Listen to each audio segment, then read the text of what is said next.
Good morning. நாம இன்னைக்கு புதிய செகண்ட் லெசன்ல இயற்கை தாவரங்கள் பத்தி பார்க்க போறோம். இயற்கை தாவரங்கள் அந்த பேர்லயே அதோட மீனிங் இருக்கு. அதாவது இயற்கையாக வளரக்கூடிய தாவரங்கள் இயற்கை தாவரங்கள். இப்ப இயற்கை தாவரங்கள் என்றால் என்ன அப்படின்னு ஒரு 2 மார்க் கொஸ்டின் கேட்டாங்கன்னா, அதாவது மனிதனுடைய எந்த விதமான ஈடுபாடும் இல்லாமல், அதாவது நேரடியாகவோ அல்லது மறைமுகமாகவோ எந்த ஒரு ஈடுபாடும் இல்லாமல் தானாக வளரக்கூடிய தாவரங்கள், அதாவது இயற்கையாகவே வளரக்கூடிய தாவரங்கள் இயற்கை தாவரங்கள். சோ நாம அதுக்கு எந்த ஒரு ஹெல்ப்பும் பண்றது இல்ல, தானாகவே அது என்ன செய்யுது, அந்த பகுதியில் இருக்கக்கூடிய தட்பவெப்பநிலை, நீர் இதெல்லாம் வச்சு அது தானாகவே என்ன செய்யுது, வளர்கிறது. சோ இந்த மாதிரி வளரக்கூடிய தாவரங்கள் அது மரங்களா இருக்கலாம், செடியா இருக்கலாம், புதரா இருக்கலாம், எது வேணா இருக்கலாம். சோ நம்மளுடைய ஈடுபாடு எதுவும் இல்லாமல் தானாக வளரக்கூடிய தாவரங்கள் இயற்கை தாவரங்கள். சரியா? சோ இந்த இயற்கை தாவரங்கள் வளர்றதுக்கு என்ன தேவை, எதெல்லாம் இந்த இயற்கை தாவரங்களை கட்டுப்படுத்துகிறது அப்படின்னு பாத்தீங்கன்னா, காலநிலை, மண், மழை, நிலத்தோற்றம். சோ இதுதான் அந்த பகுதியில் இருக்கக்கூடிய வளரக்கூடிய தாவரங்களை கட்டுப்படுத்துது.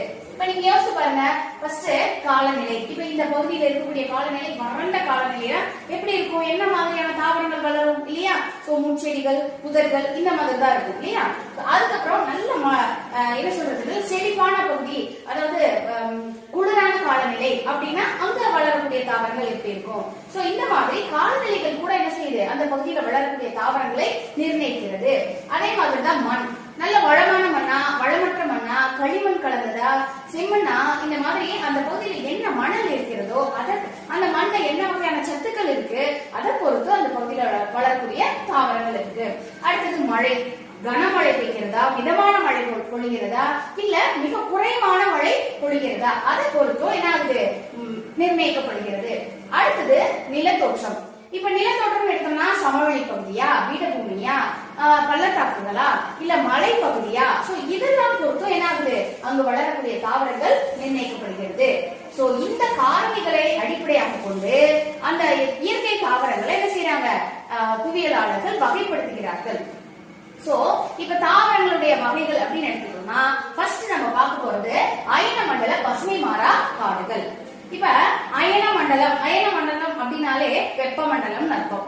வெப்பமான பகுதிகள்ல, ஆனா அதே சமயத்துல பசுமை மாறா காடுகள், எப்பொழுதுமே பசுமையாக இருக்கக்கூடிய காடுகள், பசுமை மாறாமல் இருக்கக்கூடிய காடுகள். அப்ப நமக்கு எதிரே தெரிஞ்சு போச்சு, அந்த காடுகள் எப்போ எப்படி இருக்கும், செழிப்பா பச்சை பசேல்னு இருக்கும் இல்லையா?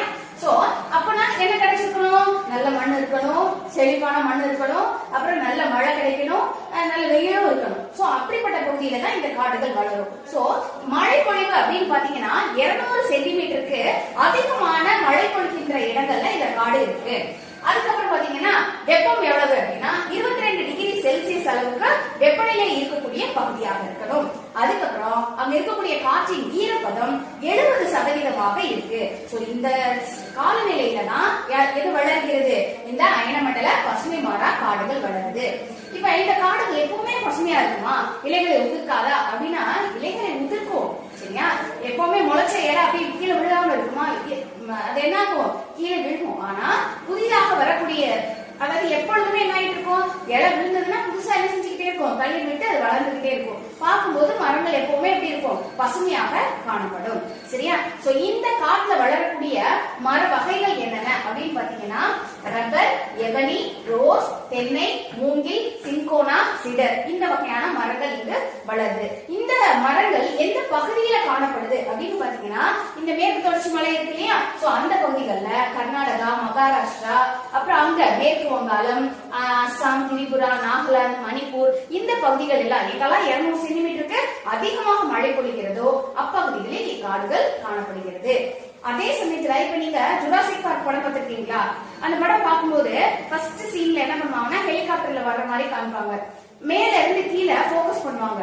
உயரமான கிளவுட்ஸ் தொடுற மாதிரியான மரங்கள், பெரிய பெரிய மரங்களை அதுல காமிப்பாங்க. சரியா? சோ அந்த மாதிரியான மரங்கள் தான் எங்க காணப்படும், இந்த பசுமை மாறா காடுகள். நல்ல உயர்ந்த அடர்த்தியாக நெருக்கமாக என்ன செய்யுது, காணப்படுது. இந்த காடுகள் அந்தமான் நிக்கோபார் தீவுகள்லயும் காணப்படுது.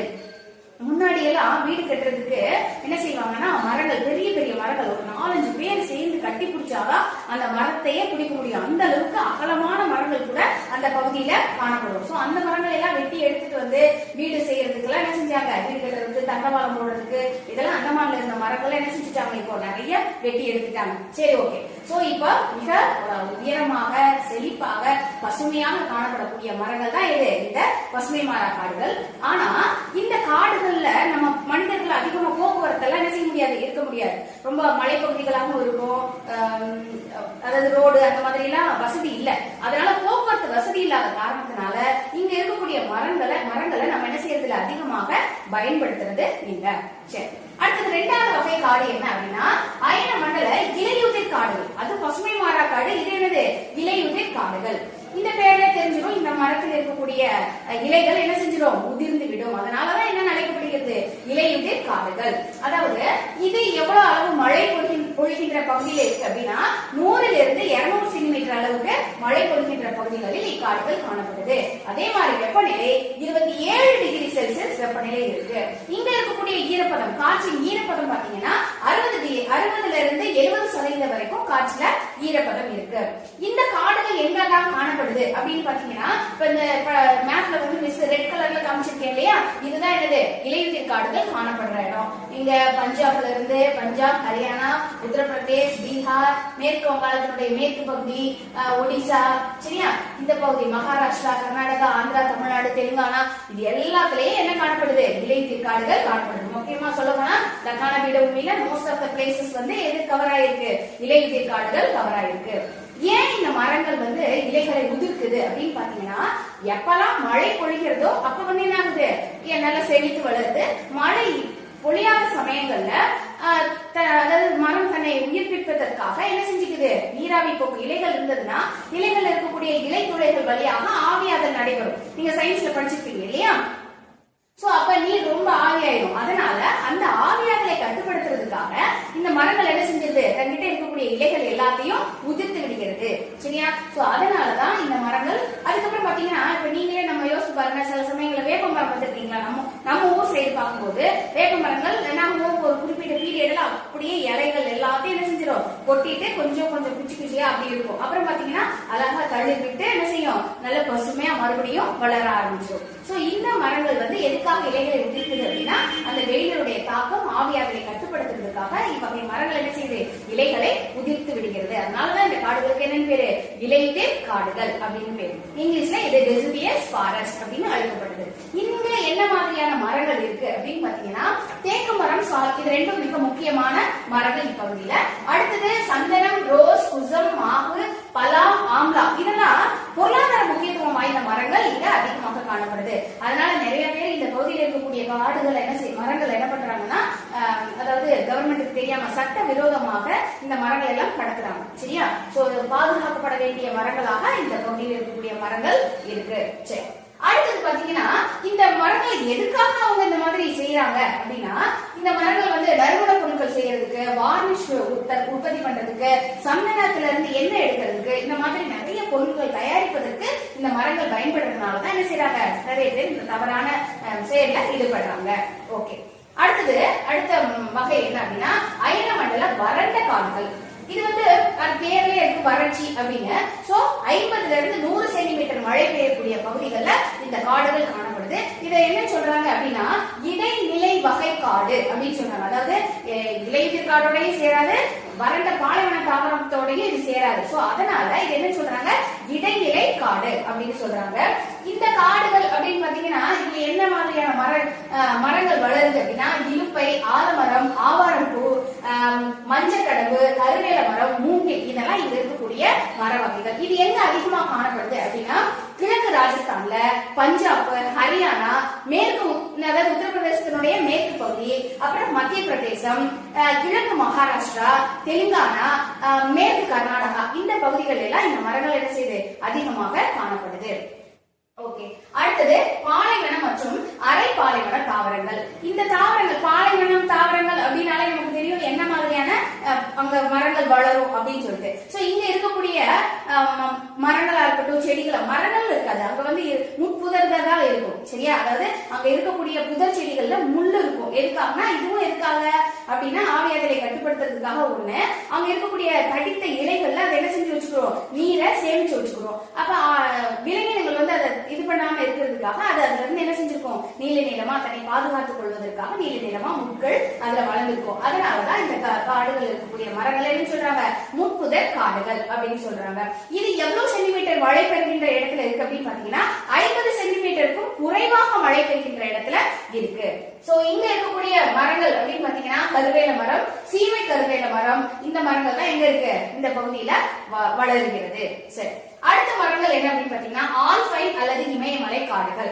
இது வந்து பாத்தீங்கன்னா இமயமலை அப்படின்னாலே உயரமான பகுதியில் வளரக்கூடிய மரங்கள். சோ இது வந்து இதனுடைய உயரம் அப்படின்னு பாத்தீங்கன்னா அந்த மரங்களை எப்படி வகைப்படுத்துறாங்க அப்படின்னா அது எவ்வளவு உயரத்துல இருக்கு, எவ்வளவு மழை பொழிகின்ற இடத்துல இருக்கு அப்படின்றத வச்சு இங்க இருக்கக்கூடிய காடுகளை வகைப்படுத்துறாங்க. இதை 2 வகையா சொல்றாங்க. என்ன அப்படின்னா அதாவது வடகிழக்கு மாநிலங்கள்ல அந்த பக்கம் சரியா. சோ வடகிழக்கு மாநிலங்கள்ல கிழக்கு இமயமலை சரிவுகள்ல இந்த காடுகள் காணப்படுகிறது. இது பாத்தீங்கன்னா 1200 இருந்து 2400 மீட்டர் உயரம் உடைய பகுதிகள்ல இந்த மரங்கள் என்ன செய்யுது காணப்படுது. இங்க இருக்கக்கூடிய மரங்கள் என்னென்ன அப்படின்னா சால், ஓக், அமுரா மரங்கள்.